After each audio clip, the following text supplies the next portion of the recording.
Good evening, everybody. Welcome to the 57th and best episode of the Hashcast. And as always, I have a guest way cooler and way more interesting than myself. And tonight I have a super special guest, someone who is one of the first people in this industry to take a chance on me and help me get where I am today. My good friend, Amanda Farough. How are you, Amanda? I'm good. I'm having a lovely day. It was a kind of rainy day in New Jersey, but it was lovely nonetheless. Reminded me of Vancouver. Ah, there we go. Right, straight into the nostalgia your about your homeland, your home and native land. My home and native land. Yeah, It's true. it is true. How you Launching been? right into the Canada. Right into Canada. We'll dig into Canada a little bit more. Amanda, we've known each other for like 4 years, 5 years, maybe at this point. 5 years. Yeah. 5 years. So we are very familiar with each other's work. Like I said, you were one of my first co-workers in this industry. But for people who might not know who you are, that one person listening probably, who is Amanda Farough and what is it that you do? So, hello. I am Amanda Farough. I am the editor-in-chief at GameDaily.biz and superparent.com. What is it that I do? I craft websites. No, I used to do that in my Yeah. former days of being a web designer. These days at Game Daily and Super Parent, I oversee stuff. I oversee writers, I oversee vision, I edit, I publish. We have a lot of fun. Mm-hmm. You know, go to events together where you and I hang out. That's right. Because you're working on the other side of the fence these Other days. side. Yeah, look at this. Conan Chop Chop. Oh, this way. Conan. Oh, that Chop one. Chop. Conan Chop Chop. I still I haven't wrote figured words out about how Conan cameras Chop work. Chop. All right. I forwarded it to devs. It was really fun. But I it had a sounds good like you're time. already underselling yourself because you're like, you do a little this, that, little that. No, you run a bunch of big ass websites with like I do. big scoops Yeah, and all the other cool stuff. You work with a couple of geniuses. So let's. I do. Yeah. So Game Daily is that's most of my job these days. I love Super Parent. It's my passion project, but the vast majority of my work does tend to go into Game Daily. Game Daily is a B2B website, so a business to business website. We talk about pretty much anything that game industry professionals are interested in. We talk about AR, VR, XR, mobile, esports. We talk about development problems. We feature developers. We talk about publishers, and we feature publishers. So the vast majority of what we do is in news and news breakouts. So we focus on what's timely and interesting in the industry, and we put our own spin on it. Our approach is to not be first, although every once in a while we're first, and that's cool. But that's not the aim. The aim is not to be the first source, it's to be the definitive source. So that people know that they can come to us for a full story with context. We have legal experts that we bring in to weigh in on legal problems. Our most recent story that we broke, we definitely needed a legal expert, walking us through some of the finer nuances of that amendment Was that to Hope? this particular lawsuit. Yeah, that was Rick. Yeah. Rick is great. He works with us all the time. But we have a whole basket of lawyers that we constantly go and talk to about things like IP law, that we talk to about contract law and employment law, as we're always talking about very different things and very different pieces of the industry. We get expert sources. We get industry analysts like Matt Piscatella to come and chat with us every once in a while about what's going on in the industry. We're still a relatively new site. We just turned 1 not long ago. We celebrated our first birthday. Yeah. It was my very first letter from the editor. It was kind of soppy and sappy and very me. Yeah. Very much so an Amanda approach to a letter from the editor. Yeah. But yeah, that's Game Daily, and Super Parent is on the consumer side of things. So we're talking to parents, and especially parents that don't necessarily have a whole lot of tech experience. We talk to them about, ways to keep their kids safe online. We talk about things like free-to-play mechanics in mobile games in ways that are accessible to parents so they can understand, like, hey, why does my kid want this loot box? Yeah. So we go into it. We've talked about streamers and influencers. Yeah. We've talked a lot about YouTube. So, yeah, we try to take some of the bigger, more complicated concepts online and in the game industry, and we break them down so parents can better understand what their kids are doing. and to start conversations with their kiddos at home. That's pretty awesome. And then on top of that, do you also do like side writing gigs? Because I saw your name pop up on Prima Games and a bunch of other stuff. Like, is that something you just I'll do that as well? Or Prima's part of Greenlit Content, so okay. we so that was me just resource sharing over at Prima to give Liana a hand since she wasn't able to make her appointment. So that was just me helping out a Greenlit fam. Well, it worked out because you got to hang out with me in my booth for a little bit. That was great. And playing Conan Chop Chop together was a lot of fun. Conan Chop was the best. Moon's Madness it's great too. Pretty dope. Conan. Moons of Madness genuinely gave me a shriek scare. I saw both your articles and I forwarded them to Funcom. They really enjoyed your words, your kind words, and your awesome words. But just to cycle back a little bit, because I don't want to skip over your accomplishments here, because you just said like Daily is a year old now. Yep. But you are making lots of waves. Like we talked about some scoops and exclusive that you have. How did you establish?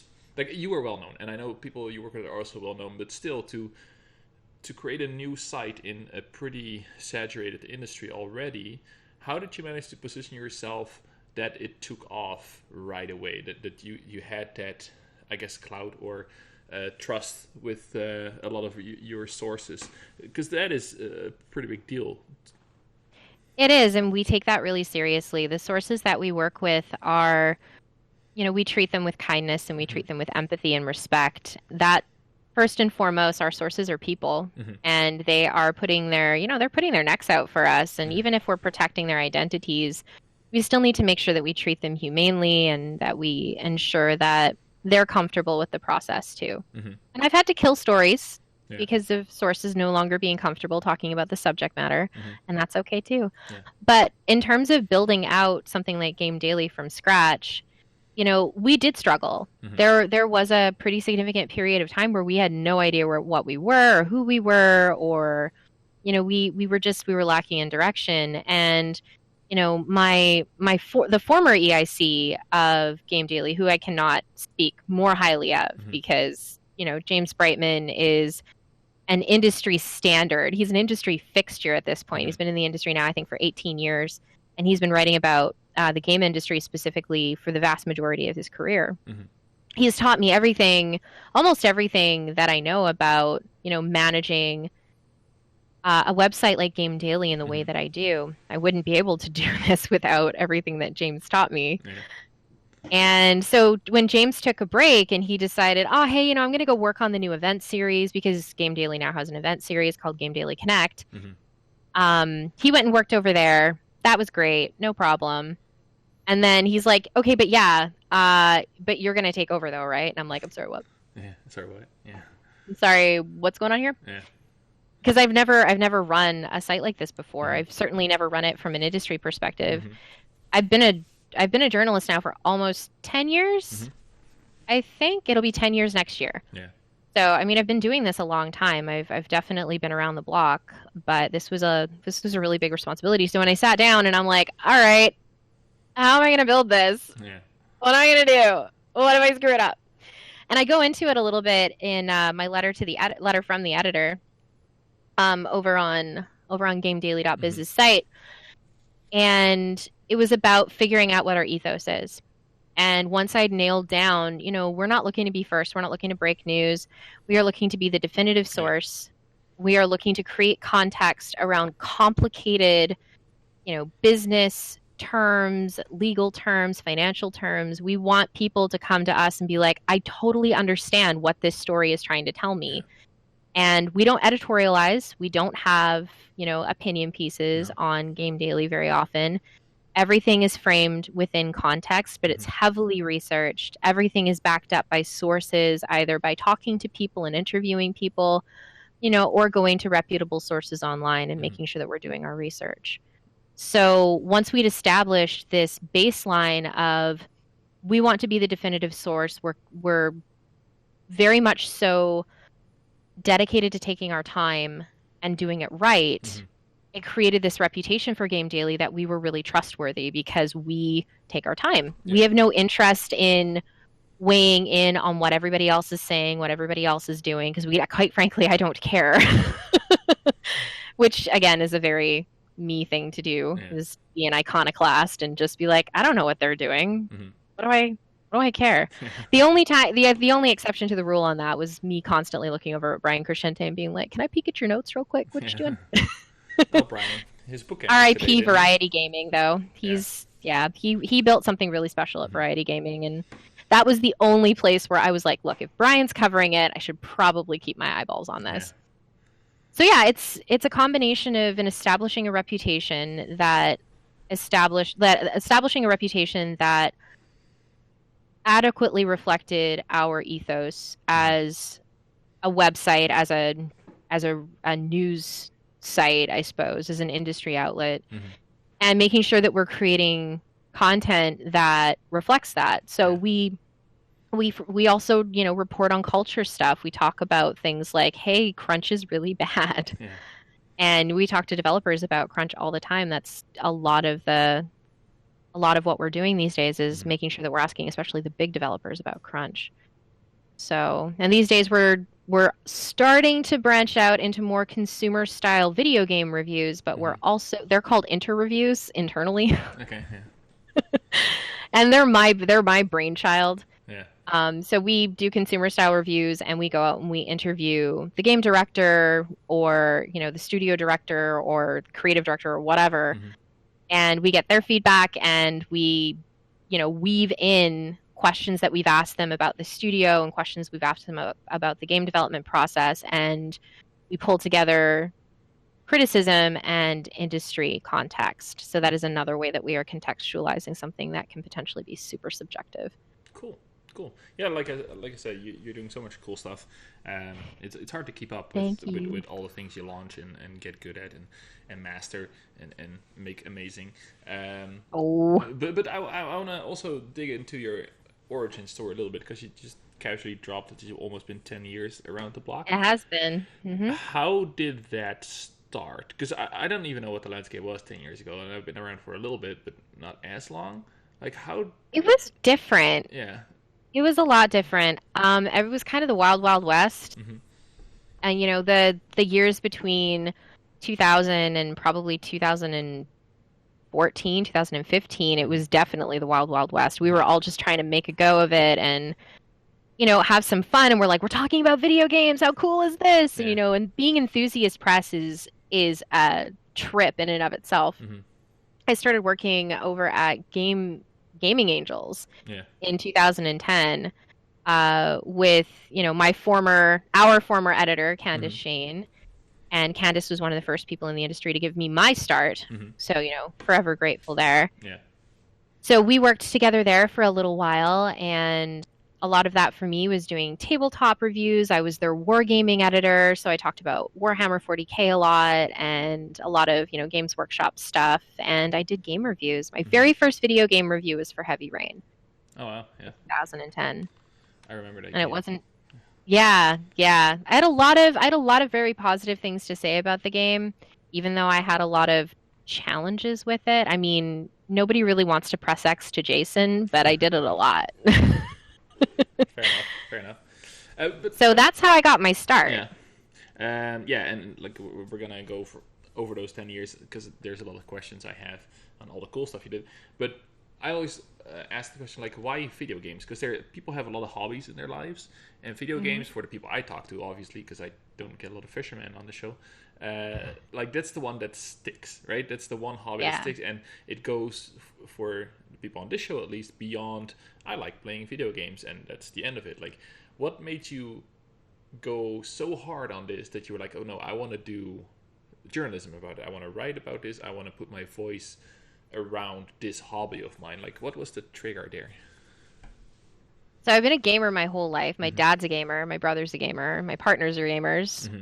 and it's always been something that I've done. Yeah. And I didn't start writing about video games until I was 22, Hmm. 22, 23. And it was only because I didn't know that I could. Yeah. I went to PAX for the first time, PAX West, back when Yeah. it was called PAX Prime. Yeah. And I met, oh my goodness, Annie Vandermeer Mitsoda. She is a wonderful game writer. She is married to Brian Mitsoda, who is working on Bloodlines 2, which is my dearest darling of a game. Yeah. I'm very excited about this game. I never get excited about games anymore, but I'm really excited about this game. And I sent her, like, she sent me this message years later because we're friends now. And she's like, do you remember sending me this back in 2008, how I inspired you? And it was not long after that I started writing about video games because I just didn't know I could. I didn't know that that was a thing that people did anymore because I never really read, PC Gamer or anything like that anymore. And it was never compelling for me because it was never, I don't know, it was very like boys club. It didn't feel friendly to me in that particular way. So, but I've always wanted to be a writer. Nicely. Yeah, I'm trying to be as diplomatic as I can.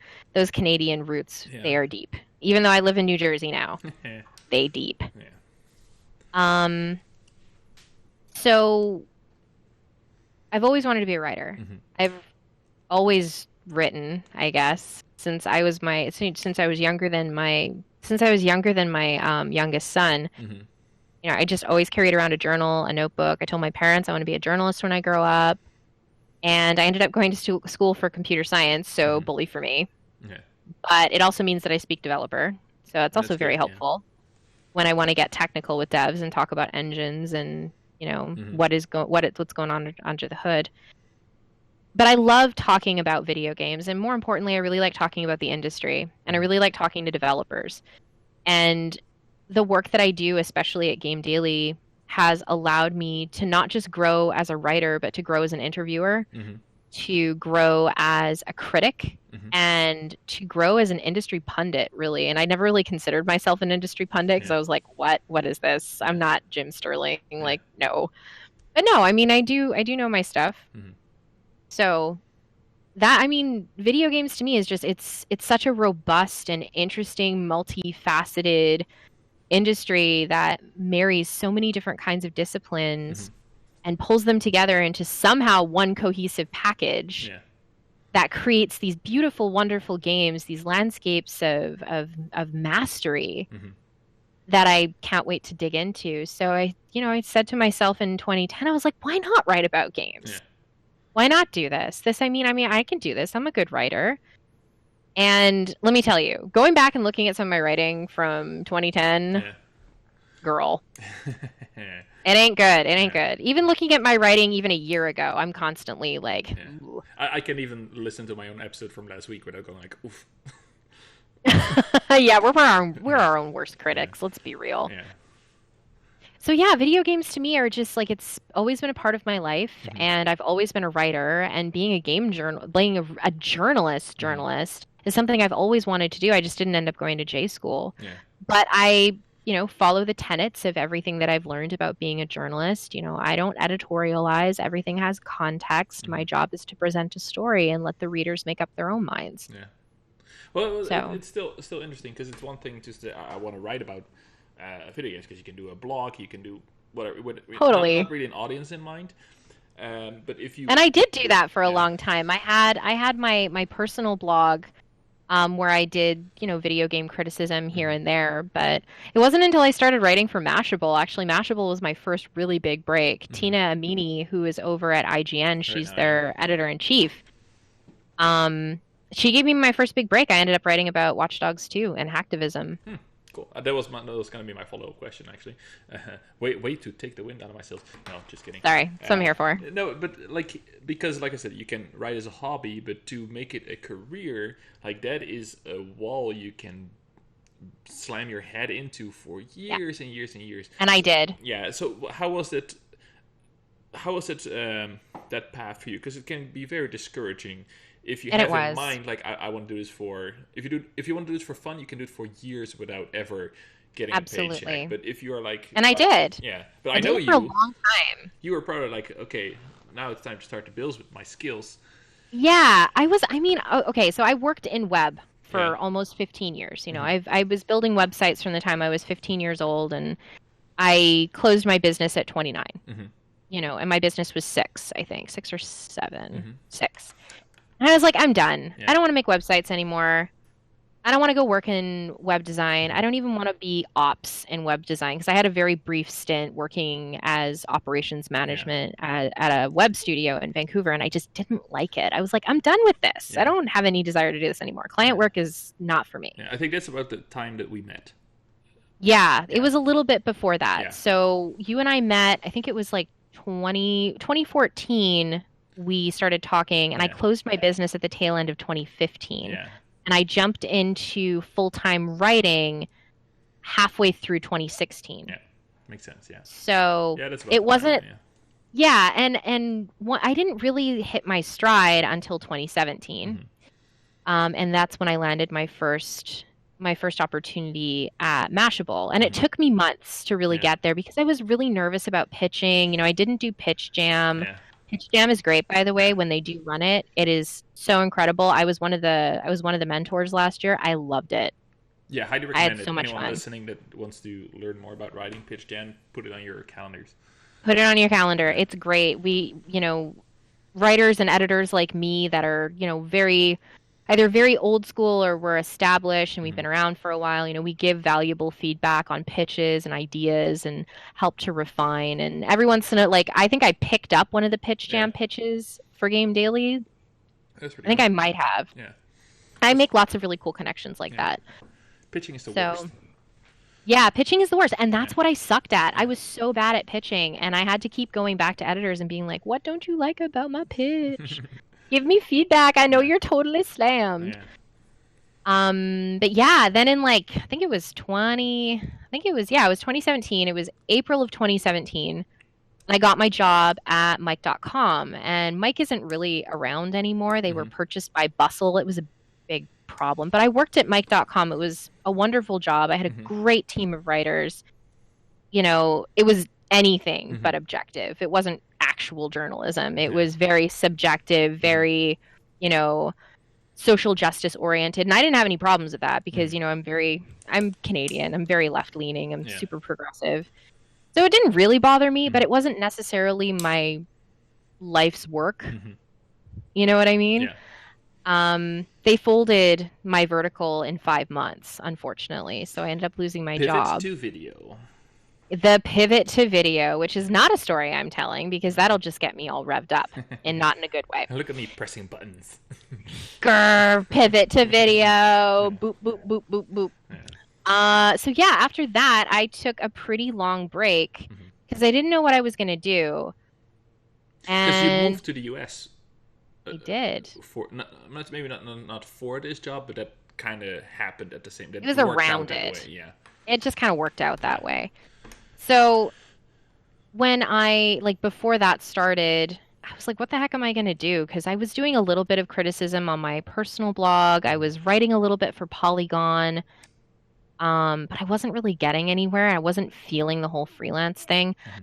And when this particular opportunity, which went unannounced for, my God, so many months, I think it was like 4 or 5 months or something like that. We kept it under wraps while we were building content, and I wasn't allowed to announce what I was doing.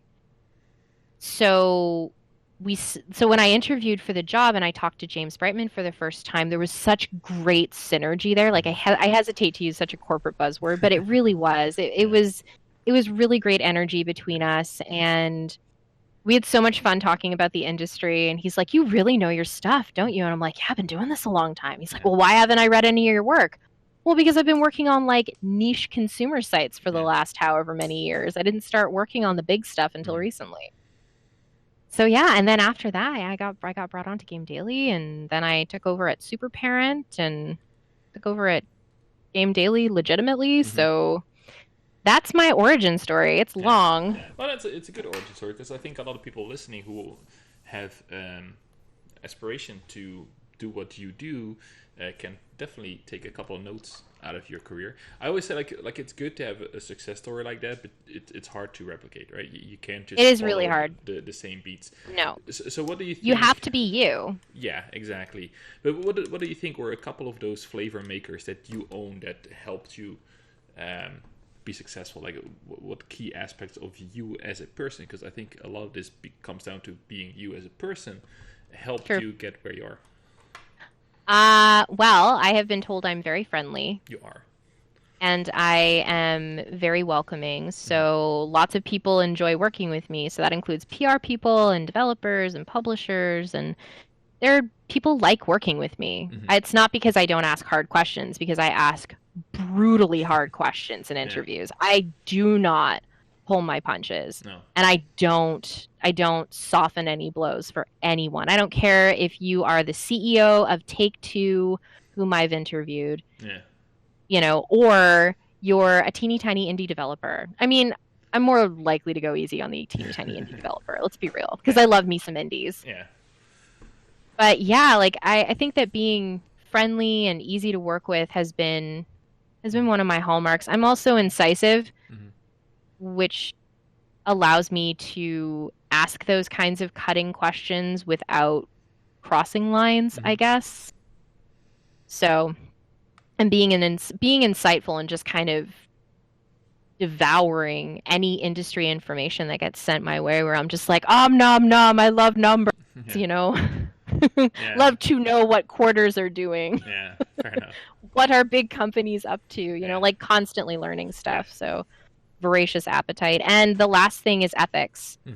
That's a really, really big one. That's how I get people to trust me, is, you know, they know based on my body of work, nah, Amanda's really ethical. She's going to disclose everything. She's not going to do things and push people in places they don't want to be. So those are my hallmark qualities. Yeah. Well, I can definitely vouch for pretty much all of that, especially your kindness, because like I said in my intro, you were one of the first people to take a chance on a cat on the internet, really, at that point. You were great. Yeah. I hadn't met you in person yet. No. We hadn't gone drinking yet. No. I think I met you before E3 when I was in Vancouver, or was it after? I think so. No, I think it was before E3, because I think that's where I met all of our Vancouver peeps. Yeah, Steven Blomkamp and Tegan and Tegan Jenny and Jenny. The good squad. I haven't seen Jenny in forever, because I haven't been back home. No, it's too bad. I haven't been back to Vancouver in a while either. It's too bad. But Steven was in LA. Oh yeah, it's true. Yeah, you saw him. I did. I gave him a big hug. He's not as tall as you, but my goodness gracious, he is a tall boy. He's a tall, handsome man. That is absolutely true. That's facts. But yeah, no, I think like what you've done for yourself is pretty amazing, even from the start, and what you're doing now. But I have a feeling that this is not it. Like I know you're gonna be doing even more stuff. So I always like to look into the future and the where do you see yourself in 5 years kind of story. Because you could probably do this for quite some time and be quite happy. But what are the next steps? Like, how would you even expand? Because like you said, you're always learning. You're not gonna, once you get comfortable, I know you're gonna push something else. So what are your pie in the sky dreams?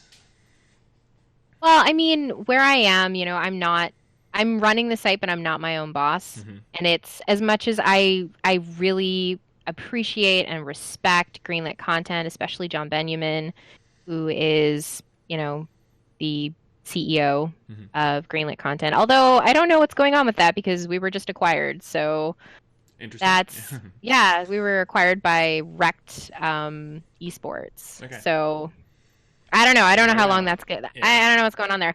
But even if it turns out that media more specifically. Yeah, exactly, so even if it doesn't end up working out where, you know, I get to keep Game Daily, or Game Daily ends up being a success, you know, I want to raise money and start my own thing and start my own site and create something like Game Daily, but very data driven. So, you know, working really closely with analysts and getting what they have and creating those kinds of partnerships and creating a nonprofit so that this journalism isn't about making money. It's about making sure that, my people are paid well for what they do, because they're subject matter experts, and that's domain knowledge that you can't buy. That's domain knowledge that you pay for on the regular, but you can't, you know, train somebody with that level of domain knowledge. That takes years. Especially with someone like Mike.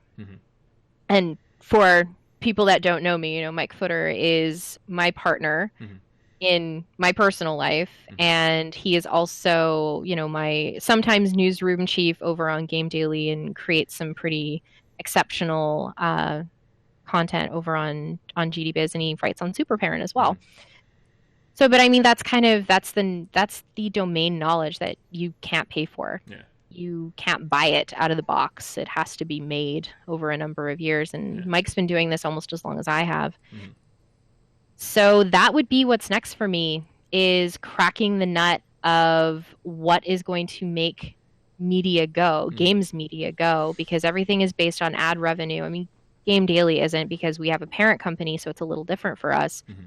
But a lot of websites are all built on ad revenue. They're all built on, sponsored content and advertorial and stuff like that. And that's fine. There's nothing wrong with any of that, as long as it's kept siloed from editorial, which again, that's why people hire me, because I'm Lady Ethics.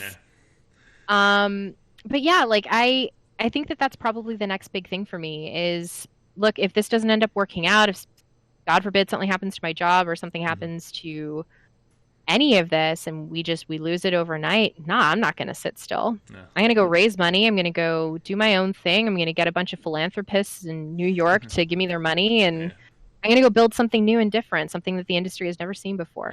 Who would be your dream team if everybody would say yes to you if you asked them? Oh, dang. Well, I bring Brightman with me, for sure. I bring Mike with me. I would get Brian on board, Brian Crescente. He's phenomenal. I love the piece he did on the ESA recently. I know. Oh my goodness. He's such a great investigative journalist. I am constantly in awe with him. I'm just in awe of his talent. I'd bring Adam Rosenberg from Mashable, and that's partly because Adam is my very best friend in the whole wide world, but also because he really has a firm grasp on the industry. He's been doing this much longer than I have. And he's super smart, and he just knows his stuff, and that would round us out for the consumer side of the equation. Who the heck else would I bring on with me? There's so many great writers out there. There really are. And I've only talked about dudes. I got to bring some ladies in. Not too many women do what I do, though. So maybe Jess Condit. She's brilliant. She's over at Engadget. And Rebecca Valentine at Games Industry Biz. She's great. She's unbelievably brilliant, and I love her writing style. I love how sweet and friendly she is. So, yeah, I think that would probably be my dream team. Oh, and Jason Wilson, and maybe Jeff Grubb. Maybe. From over at GamesBeat. It's just all of them. That's pretty. Just all of them. I just want to I want to go to all of the best business sites and just take their best people, and then they're mine. Yeah. And maybe Anthony John Agnello. Yeah. From over at Escapist, just get all my faves together, just gather them all in a group and then hug them very tightly and be like, we're a family now. You're safe. We're going to build something weird. Yeah. Let's go do it. Yeah, that would be one hell of a war room. I would love to step feet in that. Right? Seriously, it would be. Yeah. Oh my goodness. And it was, let me tell you, when we were working on breaking news yesterday, it was a war room in this office.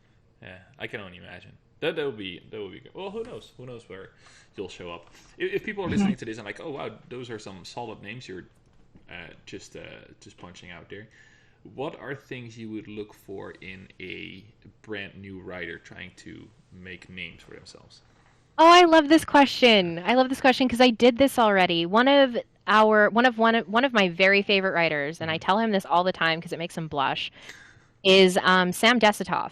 And Sam had very little experience writing news. He had very little experience in the industry. He'd had a couple of great pieces go up on Unwinnable. And I read his stuff and I was like, I like you. I like your moxie. And I really, really like your work ethic. So when I look, what I look for in a new writer is I look for enthusiasm. I want to know that they want to learn. I want to know that they're interested in what we're talking about, that they're not going to get bored because I'm going to toss them a legal story and be like, have fun on Pacer today. Here's your budget. Don't go hog wild, I guess, downloading legal documents.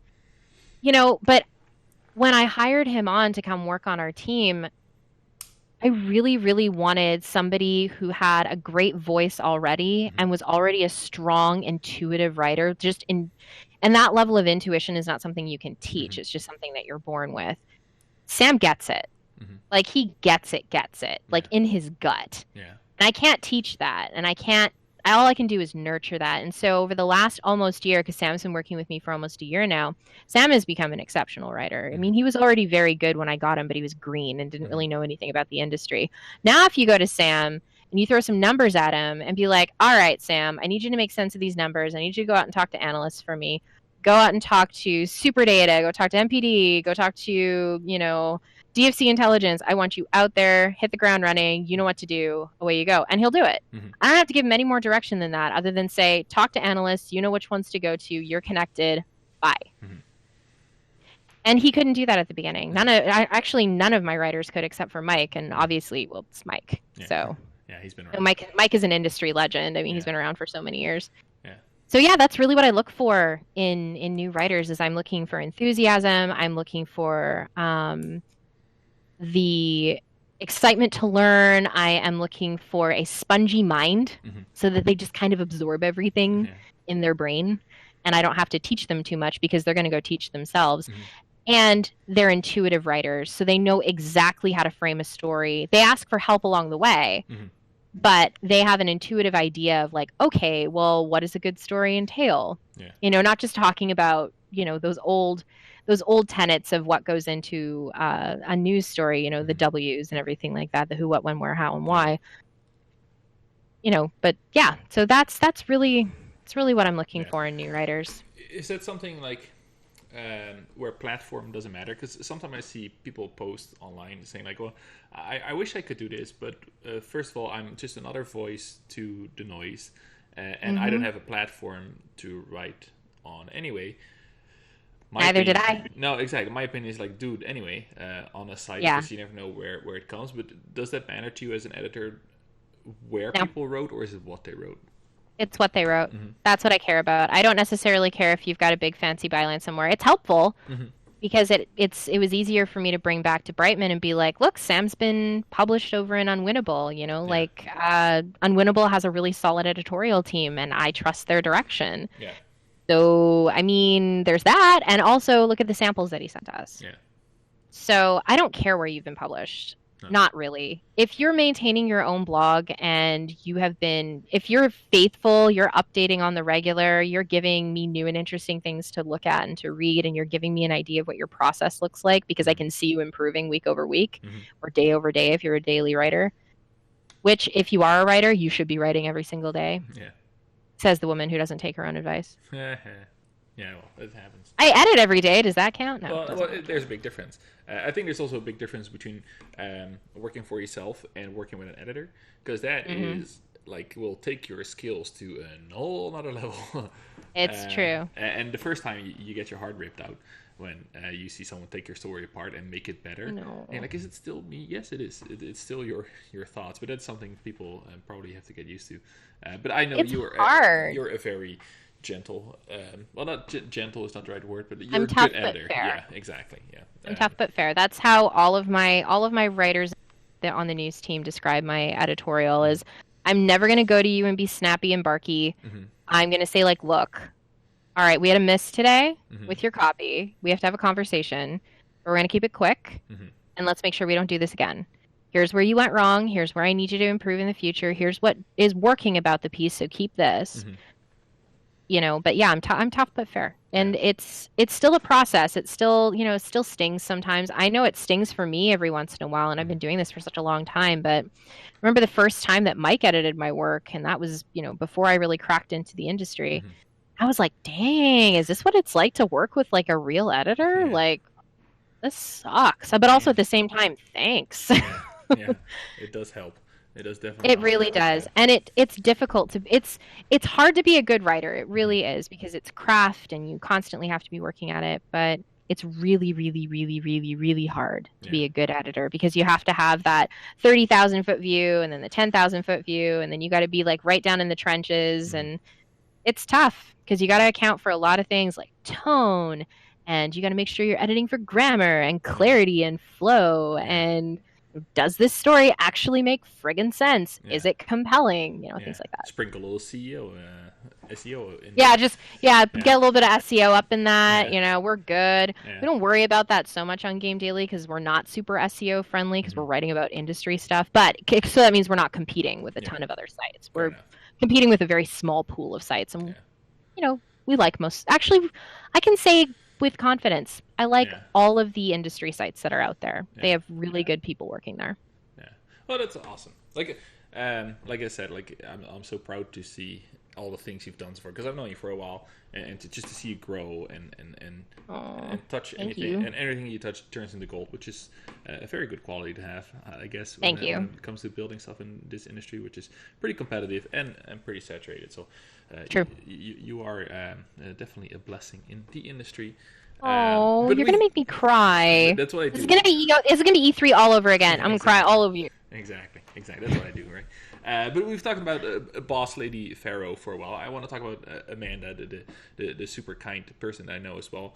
Because there's been a couple of big things in your life in the past couple of years. Like you moved from Canada to the US. I did. That didn't go over easy either. Yep. There was a lot of struggle. How do you deal with that? Because you're kind of a public figure, you know, when you run two big sites.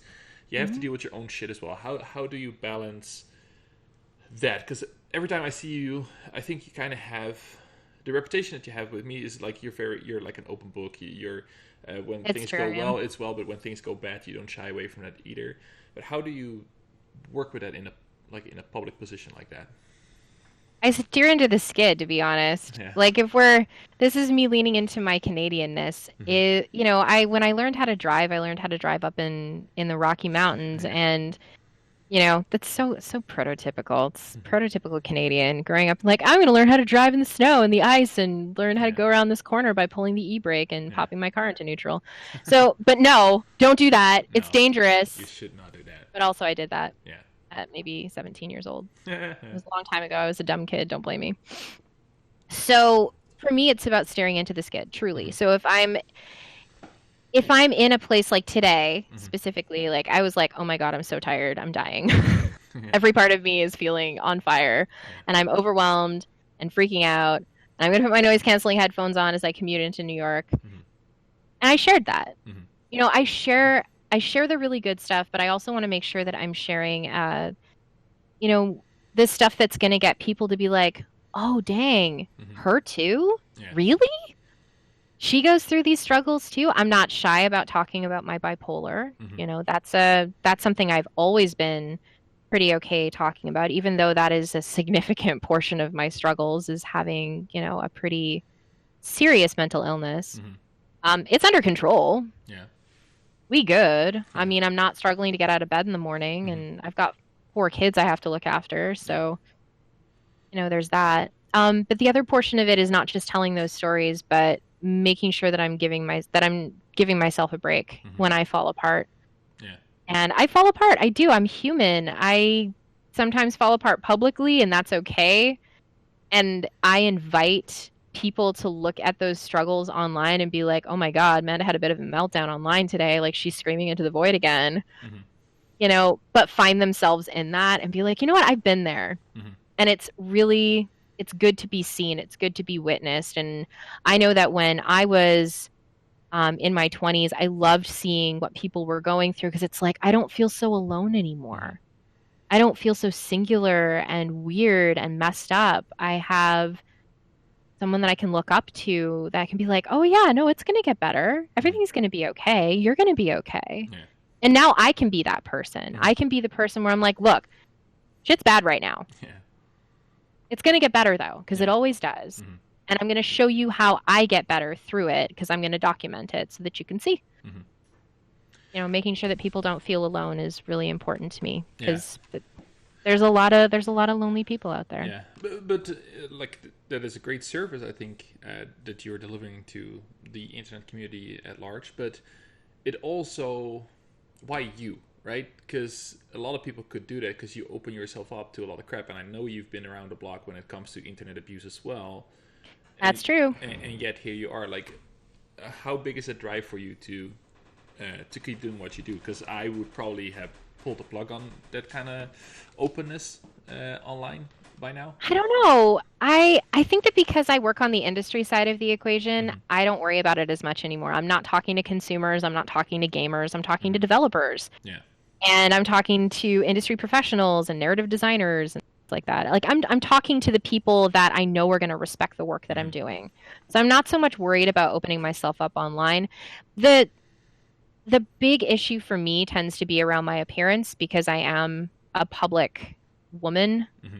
You know, men have a tendency to fixate on like, oh no, she needs to lose a few pounds, or, you know, like focusing on my selfies or Mm-hmm. whatever as a means to try and bring me down. Like I had to delete my Instagram the last time, Mm-hmm. you know, Goobergate Yeah. decided to get all fiery with me. Mm-hmm. So, and that thankfully that was well over a year ago. Yeah. So, Yeah. but yeah, I Yeah. just can't be anyone else. I think that's really what that comes down Yeah. to. I'm terrible at being anyone else. I Yeah. mean, be yourself unless you can be Batman, in which case be Batman. Yeah. Obviously. Obviously. I can't be Batman, so I have to be me. Which Batman though? Because there's like a thousand. I don't want to talk about it. Yeah. It's a lot. We're not getting into comic books. You're not going to drag me into that. It was worth. You try. You rolled the dice. I rolled the you dice. Rolled a two. Didn't you go rolled well. a two. I rolled didn't work. almost critical fail, not completely. Almost a critical fail. Yeah. But Sure. I promised we were going to talk a little bit about Canada because you used to live in beautiful Vancouver. I did. Then you moved to the US. I'm an expat myself. It's a big deal to move. I think like you moved with the fam jam, so I did. a little easier. You got an even bigger family for that in return. How's that all working out? Because I saw you go. I was like, well, there's a whole life that goes into like a big adventure. All good now? You look happier than I've seen you before, so that's definitely from the outside. Well, no, and it's the inside too. I mean, I'm a good actress, but I'm not going to act with you. Yeah. You're gonna see the real Amanda. Yeah. We're buddies. We go way back. Well, and both my viewers at this point. Yeah. So when I don't know, like it's hard. Mm-hmm. The life I've chosen is really difficult. It requires crystal clear communication among everyone in this household. You know, there are 4 adults, 4 children. It's busy, it's chaotic, but it's also a ridiculous amount of laughter. Yeah. And everyone is, for the most part, incredibly loving, and we're a team. Yeah. And we're a family. And, you know, now that we've I knew it was going to take between like 3 and 5 years for us to really hit our stride as a bigger family unit. But, you know, we're really starting to get there, and I'm super pleased. And part of that is, hello, we all go to therapy. Yeah.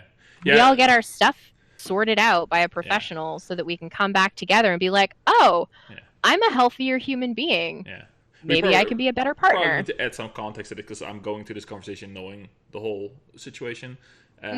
So you combine 2 families in I always scared to mispronounce the word polyamorous relationship. Yes. Okay. Yeah. It's so, our just our for quad people squad, listening, like our what polycule. Polycule. I like that. Yes. So that's what, like you were the first time we talked about that. I was like, I have no idea how that works. But when I see that's okay, I didn't either. No, okay, but it all worked out. But yeah, what I've seen you go from, because I think when we met, it was not maybe the best time. It was rough. Happiness. It was really rough. Especially when you know what you want and you're not there yet, and you're trying to figure it all out. Yeah. So for me to see you, a friend of mine, grow into that happiness and have it work out for everybody is great to see.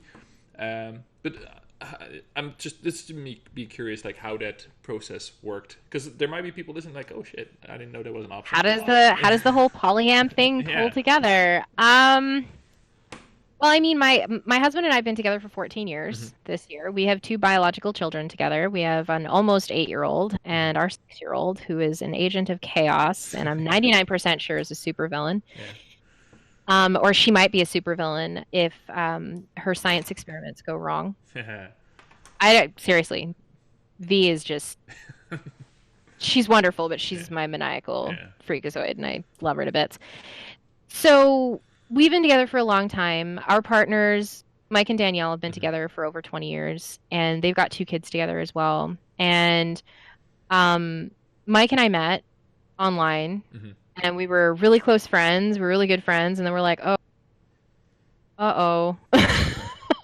We have more than friendly feelings for one another. And, you know, I don't know. My husband and I have never really been a very traditional couple, and we were just like, just, you know, communicate, be open. If you click with somebody else, just be honest. Yeah. So that's what I did. I went to my husband and I'm like, so didn't do this on purpose, but this thing happened. Yeah. So that was kind of like the nexus of this family, is it kind of started there. And then we smushed our families together because we ended up getting evicted from our house, our condo in New West, and we got priced out of the market in such a ferocious way. Yeah. And so Mike's wife is like, well, why don't you guys just move here? Yeah. I don't understand. Yeah. This is brilliant. We have a huge house. Yeah. And it's basically empty. Yeah. So yeah, then we ended up smushing the families together, and it was really hard at the beginning because it was hard getting to, like, if you think it's hard living with a spouse, imagine trying to live with 3. Yeah. And then 4 kids, and then 2 dogs. Yeah. In a different country. Yeah. So it's been a lot, and I love where I live. It's beautiful. The people here, are, for the most part, really nice. It's taken a lot of trial and error to figure out what works. Different relationship dynamics require different kinds of communication styles and different tactics, and I think for most people it would be way, way, way, way, way too much. It's way too complicated. Yeah. But for me, I'm so tactically minded where I'm just like, I strategy. You're like an RTS. Strategy here. Go this. Go, yeah, seriously, my life is like RTS an RTS. Player, yeah. I am. Oh my god, I have to make that game. If you are listening, you must make me a romantic RTS. Yes, I will play it. Send your units, the kids to school. Yes, yes, absolutely. The kids are almost done school too. There's only 2 more days, and then Vivi Pants. Yeah, same here. She's done. She's done kindy. Oh my goodness. She's done kindy. Yeah. You know what surprised me the most about your story, and did you manage to fall in love with someone whose family is also open to that? Like the odds of this are pretty small. They're pretty astronomical. Yeah. Like it's pretty. It's it was definitely, it was something that they hadn't really considered, but they got to know, like, he got to know me, and it was, we fell in love. Yeah. Yes, and we fell in love, so it was like, oh, so this is a thing too? Huh. That's different. Yeah. Never been in a relationship with a woman before, but alright, let's go. Your story, I love the story, but it's insane. It's bonkers that it worked out that way. It's totally bonkerific. Yeah. I know how completely bonkers my family life is. Yeah. And for the most part, people are pretty chill about it around here. They don't know, but they know. Yeah. Like they're not dumb. No. So we co-parent all our kids together. Our kids call, for the most part, I'm mama in the household, and Danielle's mommy, and Mike is dad, and my husband, James, is daddy. So, I mean, like, we've all got our monikers, we all have our titles, and we all have the things that we do best in the household. Like, Danielle is, she's a doctor, so she looks after boo-boos, and she, is our home improvement guru. So she helped build some of this beautiful office for me and Mike, because Mike and I share this office.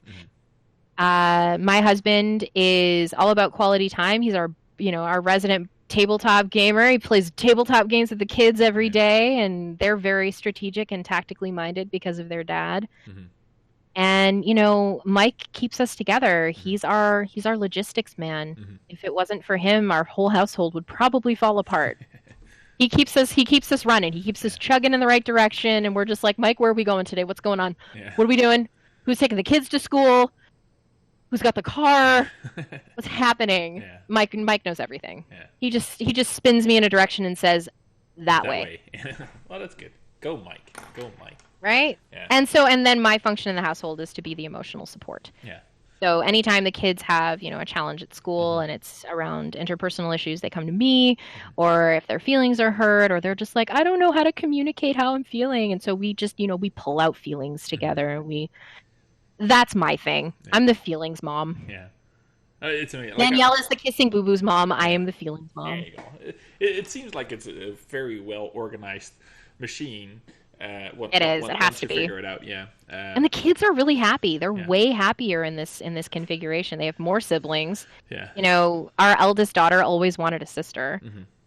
So she does have one now. That's the thing, right? You share a lot, but also the attention for the kids doubles because there's always someone there. Like, it's an interesting lifestyle that I would not have been able to understand like a couple of years ago, but because I never knew about anyone. Totally, it's very niche, and it's not something. Look, one of the things that my eldest daughter has said to me, she's like, "Mama, it's okay if I'm monogamous, though, right?" And I'm like, Yes, of course. You do No whatever you one, want. Yeah. no sane person would choose this. Like Fair enough. it's bonkers. It's Yeah. completely insane. It's so much work, Yeah. and it's really not for the faint of heart, Hmm. and not for poor communicators. Because if Yeah. you're a terrible communicator, you are going to suck at this whole polyam lifestyle. Yeah.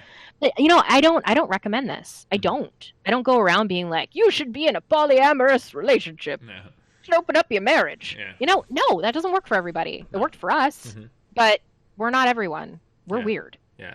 It's the success bias, right? If you hear your story, Yeah. like, yeah, well, it might work.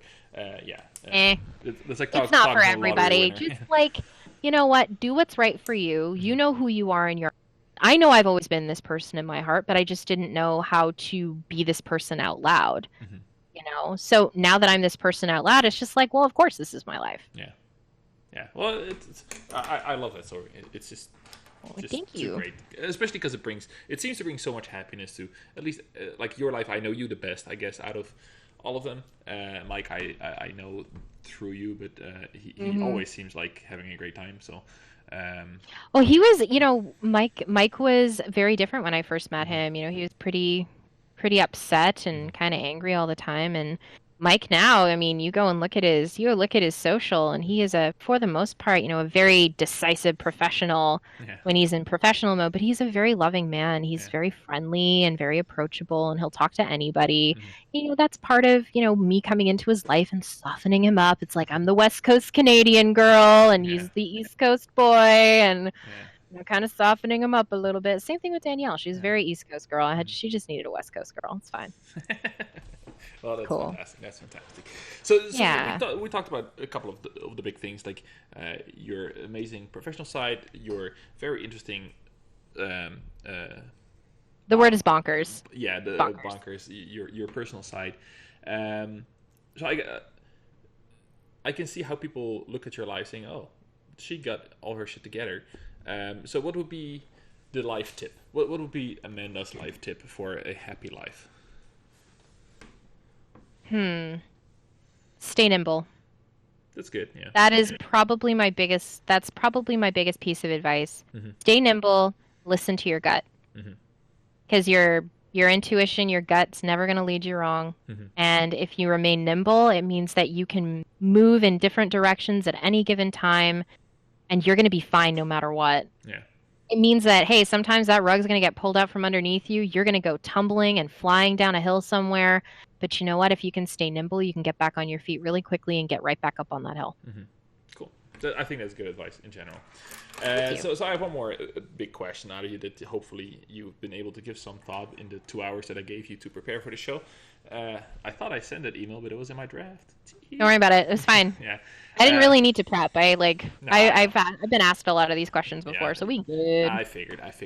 But I have another question for you. What I like to hear people talk about is, if you have to choose one thing, or maybe a top 3 thing of things that you put into the world that makes you feel like I made this world a slightly better place, I'm leaving it better than I found it.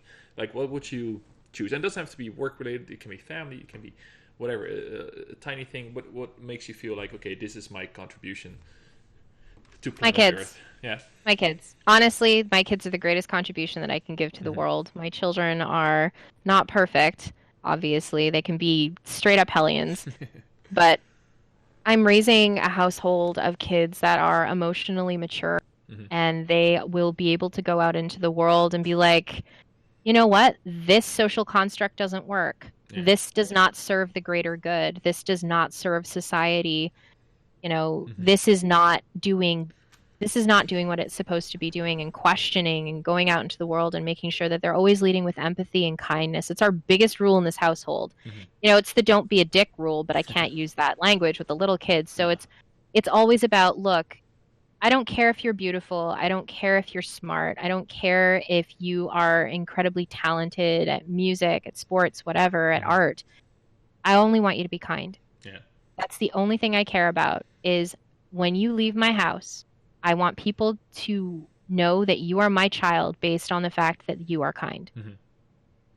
And that's the greatest lesson that I can teach you. So my kids going out into the world and spreading kindness and being genuinely good human beings, that is the best contribution that I could possibly make. And that's where the vast majority of my pride comes from.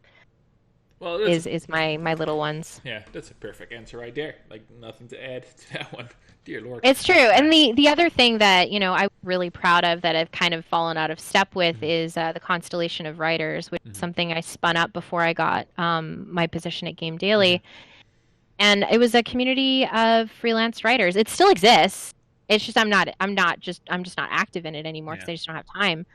But the Constellation brought a lot of freelance writers together and gave them resources. And, I was there, helping out with pitches and giving them my time and, being able to send those writers back out into the world. And they're doing really great things now. A lot of them are doing really great things now. That gives me such happiness. And it's not because of me. It's just because of the space I gave them where I'm just like, no, come in. You are welcome here. Yeah. Those are my things. Those are the things I put out into the world to make the world a little bit brighter, a little bit more kind. That's good. I wish I would have thought of your mentor hours that you did for a while, because I would have had some questions. But another time we can always do Amanda Farough too. There's a lot of content, isn't there? My God. Your life is a whole book. I'm prolific. Yeah, it's true. That is great. So Amanda, look, I could talk to you forever, but we're not. I could talk to you forever too. I love talking to you. You're the best. We'll do this live again. It was so nice to see you again at E3 because it had been too long. I seriously cried. I had tears in my eyes. It is true. I can definitely confirm that story. Thanks, Siri, for being like, she's super into listening to my voice all the time. So I said, seriously. Serious. Oh, wow. Yeah. I know. She didn't pick it up this time. It's fine. Good, Siri. Oh, my goodness. Yeah, I had tears in my eyes when I saw you at E3. We are good. And I looked over at Mike, and I'm just like, I haven't seen Wout in forever. I know. I think we have a fun origin story together as well. We do. My first E3, killing it with Farough on the floor. That was some good and we shit. did. There's a selfie. Yeah. A selfie that proves it, that we were on the floor together. Man, we made that show. Yeah. We really did. We totally crushed that show. It was awesome. I had a blast that year. I think up until 2019, 2016 was my favorite E3. Yeah. I've had some good E3s since between that and before that, but they were good. Yeah. Last year was garbage. Yeah. But this year was unbelievable. Yeah. Best E3 ever, and it isn't necessarily because we had, huge blockbusters, but because it was, for me personally as a journalist, very fulfilling. And as a human being, seeing all my friends that I've made over the last 10 years is just like, ugh. Yeah. The hell else do I want? Yeah. So our origin story is great. Yeah. I loved being your editor. We had so much fun together. Yeah, it was great. And it's funny because my E3 this year was completely different because I was on the other side, right? Yeah, you're on the other side of the fence these days. Yeah. So that was very interesting. But like you said, it's the people that are there, the friends we've made along the way is the true treasure. Friendship is magic. It is magic, and so are ponies, apparently. Oh wow! Ponies? Yeah, ponies. Oh, I have them. See, this is rarity. Yeah, I just cleaned up my desk and moved all our toys back into our room because it was getting. Oh, those are mine. Oh, those are yours. Well, I'll you know what? Judge me. It's fine. I'm not gonna judge you, man. It's cool. It's all right. I got a couple of them on my desk. I'm not worried about it. I do not have anything on my desk that even resembles anything cool right now, except for this thing. I'm sure you can see that. It's a business card from Peru. I got that from someone who does national TV in Peru on video games. Oh, yeah, at E3. Very cool. That's awesome. Super off the path already, but I'm gonna ask you one more question, and it's very important because I always end the show on a segment I call Podcast and Shill, where you can plug, promote, and put anything in the spotlight you want to push into the spotlight. It doesn't have to be anything of yourself, but I do want to know where can we find you and what do you want to pitch or sell to the audience right now. Pitch or sell to the audience. Oh my God. Well, you can find me on Twitter. I'm prolific on Twitter. You probably can't find me anywhere else. I mean, you can think about finding me in those places, but I'm not going to be there. No. So I'm at Amanda Farough. So it's my first and last name on Twitter. Follow me. I love to talk to people. Say hello. More importantly, if you follow me, just say, "Hey, Amanda," and I will reply. Yes. I always reply. She does. So because I love starting conversations and making new friends. I really am that person who believes friendship is magic. Things to plug, go read GameDaily.biz if you're really interested in how the nuts and bolts of the game industry works.